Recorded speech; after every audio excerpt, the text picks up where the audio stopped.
Hello children, I'm Radhika, biology teacher at Dr. Vincent School. How are you all? I've been teaching biology to you all. Okay, and sending the videos as part of our distance education program. Hope you all are loving those classes and understanding our lessons.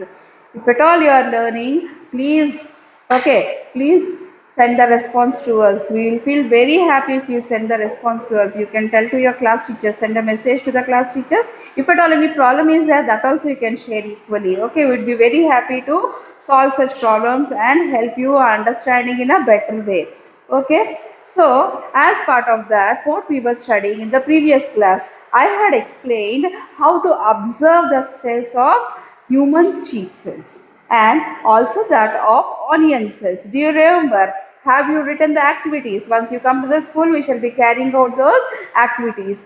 But now, since we cannot carry out, we shall go to the next part of our chapter, that is nucleus. In the previous video, I had explained briefly about nucleus. So, who is the scientist who had discovered nucleus?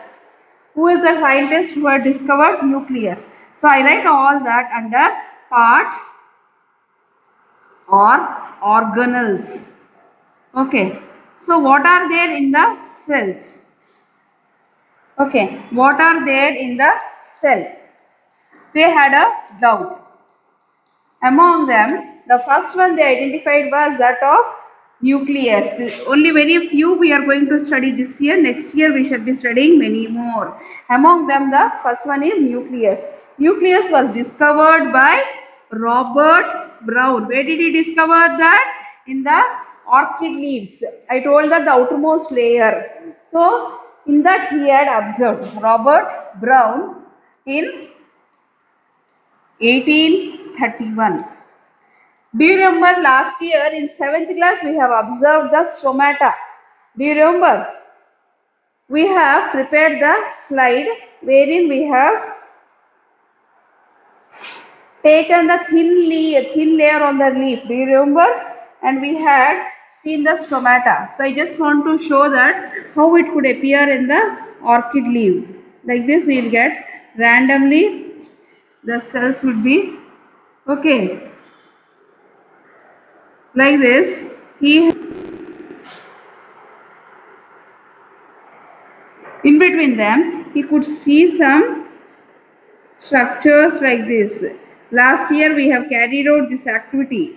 I brought the leaves that are there in our garden and prepared these slides in which you could find the stomata.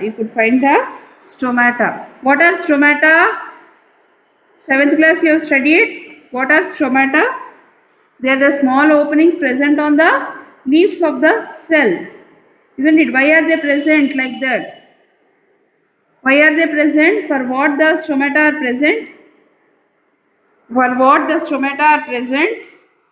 Do you remember? They are present for the exchange of gases and also for transpiration. Do you remember or not? Okay, like this we may find. So that means what? This one we have removed from the lower or upper part of the leaf. Okay, so can I say that these are the epidermal cells? They are the epidermal cells. Okay, outer layer. For your convenience, I am writing like this, outer layer. And in between this, we have shown such structures which are called as the stomata. These are the stomata. Okay, this is the stomata. Okay. And these two cells. On either side, there are door-like cells. Okay, like this, you can find. They may close or open, close or open. So when required, they open and close. Okay, so these are the guard cells. Apart from that, he could find many dot-like structures inside these cells.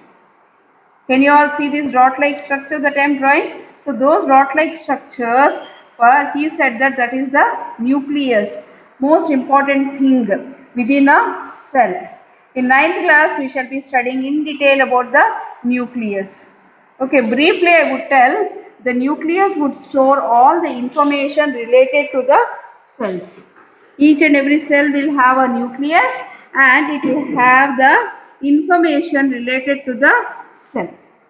Okay, so like this, Robert Brown could find the cells in orchid leaves. So any epidermal layer if you take, or otherwise also we find, just now I have shown about the onion peel, isn't it? In that, or the human cheek cells, everywhere we find the nucleus. There are some cells where the nucleus may not be there. That is one example which you understand, I would tell, is that of our red blood cells, wherein the blood flows, isn't it? In that red colored cells are there.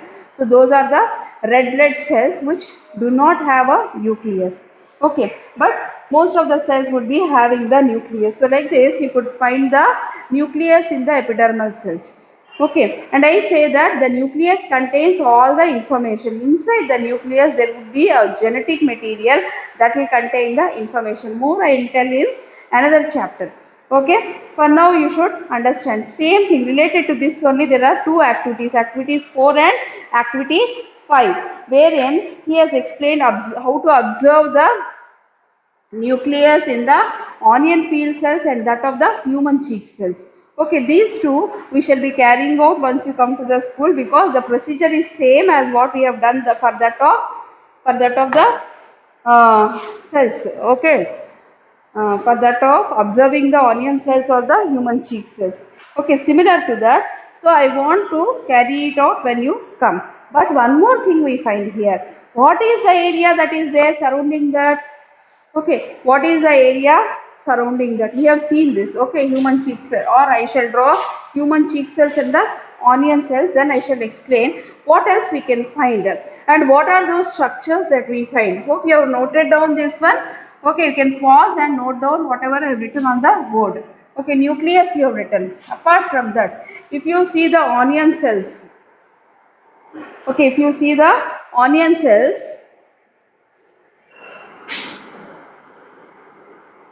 here I will draw both onion cells.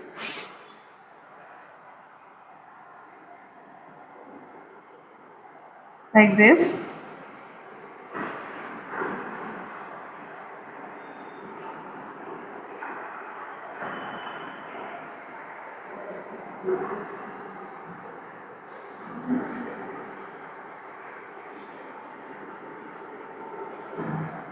And that of, one more is that of the human cheek cells. I just show human cheek cells like this. Okay, what are these things that we see in the human cheek cells? Okay, like this we can find. So whatever we are seeing in that, what is it that we are seeing? Here in the center we can see a spherical structure that we know that it is the nucleus, isn't it? Apart from the nucleus, what is it? What is this outer thing? Okay, here I show with this yellow color. For our better understanding, I am representing all these with the colors. Okay, you may use the colors in your notebook, but in the exam it is not allowed. You have to draw only with the pencil, labeling also with pencil. So you better practice only with the pencil. Then you get used to doing the things only with the pencil. Otherwise, you would be using it with the pen. Okay, like this we have seen the nucleus. So this we know that it is nucleus. Already we have learned just now. Okay, the prominent part in the cell. Then what is this outer line-like thing in both? So this is the cell membrane. Here I cannot write. So here I write cell membrane. Okay, so this is just like the walls we have got in our houses. Surrounding our houses, do we have the walls or not? Why do we keep the walls? For our protection, isn't it? And we don't allow everyone to come inside or go. So like that, every animal cell will have an outer layer that is called as the cell membrane. But the plant cells have another layer after the cell membrane. That means one inner wall is there and the second protection is there for the plant cells, because they have to withstand more changes in the environment. If they are clear, see, we go and stay in the house, but the plants don't stay like that in the house, isn't it? They are exposed to the sunlight. Now it is raining, so rains are there. If it is cyclone, they are exposed to that. If it is hot sunlight, okay, 45 degrees or 50 degrees, they have to withstand that. If it is very cold, say 5 degrees, they have to withstand. For that, they have an extra protective layer, and that protective layer is called as the cell wall. That is called as the cell wall. So this is absent in the plant cells, animal cells, sorry. The cell wall is absent in the animal cells. I just write animal cells, and these are the plant cells.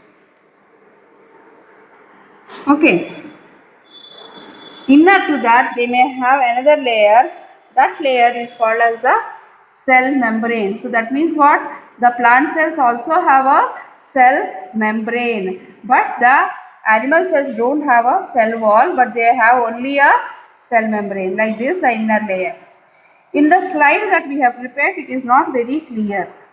Okay, but in 9th class we shall be trying to observe the cell membrane also. For now you have to learn what is the major difference between the plant cell and the animal cell. So here the plant cells have got the cell wall and the cell membrane.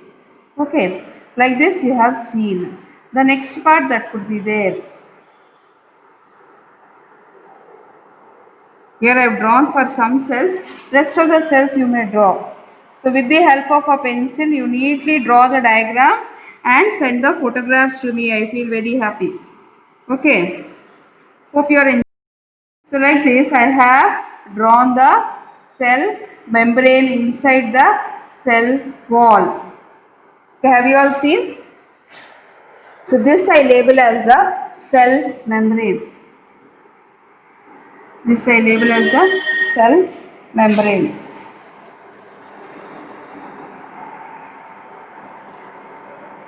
Membrane is any thin layer. Where you have come across the cell membrane? If you have got ROs at home, they say, in that they will use the cellophane membranes, they say. Okay, so such very thin, transparent, just the way we have got the polythene sheets, like that, very, very thin protective layer it is. So that is the cell membrane. In detail, we shall be studying in 9th class what it is made up of, how it is useful to the cell. For now, you should know that the cell wall and the cell membrane protect the cell and also allow certain substances to enter inside and do not allow everything to enter inside. Similarly, the animal cell is having only the cell membrane and no cell wall. What else? Now, what is this whole area that is there? Okay, surrounding that we can see so much of area, isn't it? So, what is that area within the cells? This whole area that is there, isn't it? So, that area they call this as the cytoplasm. How is this cytoplasm? You all like to eat jellies? Do you like to eat jellies or not? So, it is a jelly-like substance. Okay, so it is a jelly-like substance that is there inside the cell. Okay, that jelly-like substance is called as the cytoplasm. So here, for the plant cells, I have shown the jelly-like substance that is the cytoplasm. So same way here also I shall show the cytoplasm. So why the cytoplasm is important for the cell? Because it will contain all the materials required for life. Okay, whether it is the food, okay, the food we eat that has to be digested, okay, how the energy has to be produced. For all that there are different parts or the organelles within the cell. Okay, we all are eating the food or not every day. Without food can we all live? So as a whole organism we are eating the food. Okay, we are breathing, we are doing movements, carrying out different movements, we excretion or the waste materials we send outside our body, isn't it? So, and all these activities controlled by our brain. Okay, we also tend to grow. So for all these, we have different systems in our body, yes or no? We have got different systems for all these in our body. So at individual level, that means at cellular level, cell also performs each and every activity like our body. So whatever food we are eating, it goes to the cell. Each and every cell will get the food, digested food.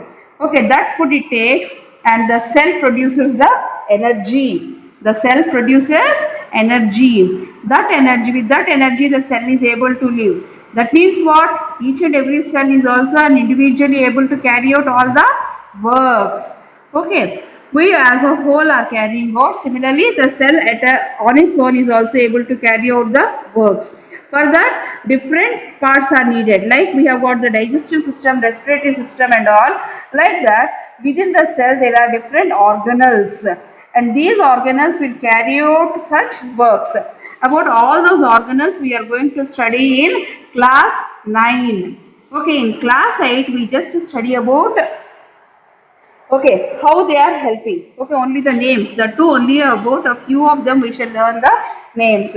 So that part which is containing all these things or the jelly-like substance is called as cytoplasm. That is called as cytoplasm, and this is present in all the cells. Okay, both the plant cells, animal cells, everything has got the cytoplasm. Now this cytoplasm, as I told, is a mixture of different chemicals and also has got water, and certain organelles or parts are there that will perform all the activities, and such parts are called as organelles. Okay, they perform all the activities.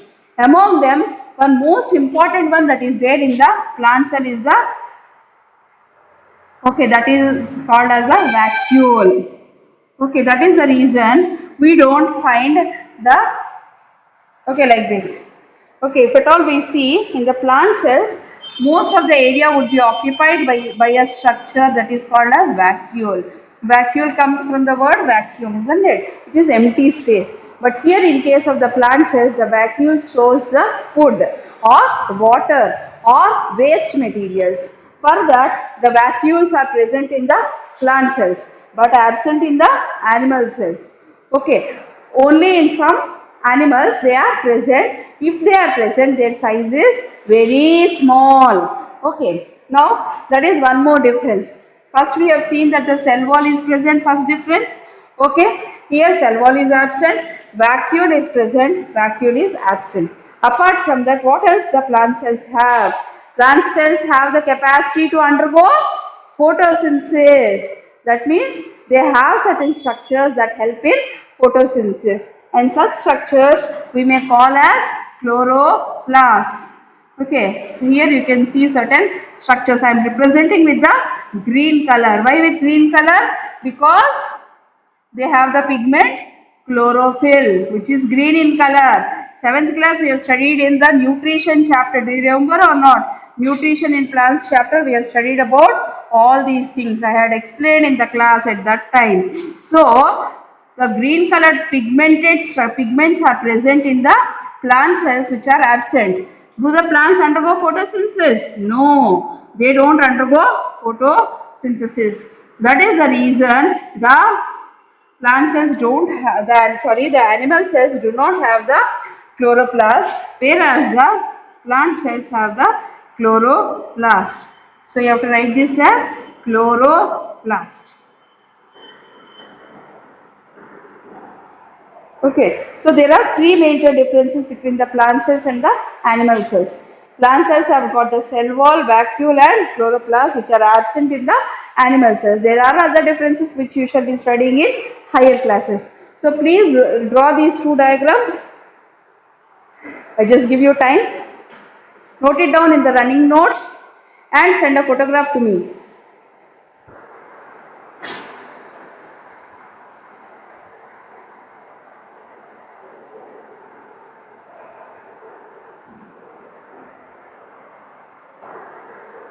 So have you all noted down the diagrams?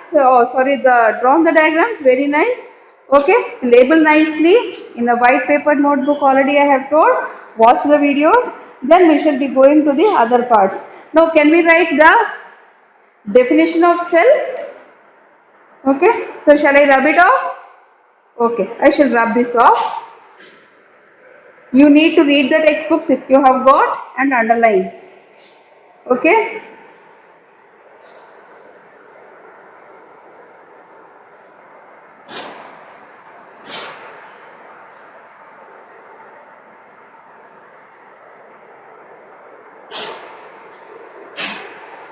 Okay, so see here, I just write the definition. It's given in the textbook also. Note down the definition. The cell, can we say, it is a structural and functional unit of life, and it contains, what are the keywords that we have learned? The keywords that we have learned till this part: within the cell, cell is the structural. Can I say why structural and functional? Just now explained. And functional unit. Structural and functional unit. Functional unit. Okay. Then we also studied the structures like cell wall, cell membrane. So you should learn all these spellings: nucleus, cytoplasm. These are the key words or the new words that you have learned today. Okay, so this is the structural and functional unit. This is the outermost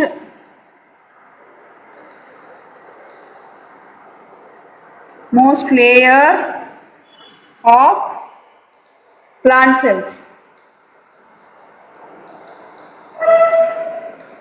Okay, outermost layer of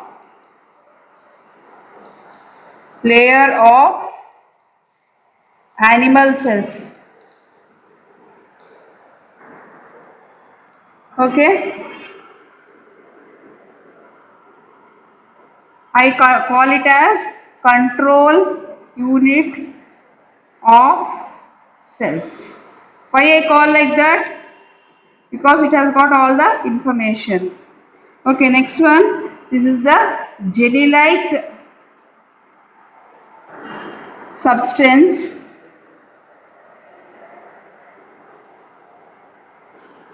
between cell membrane and nucleus, contains all organelles.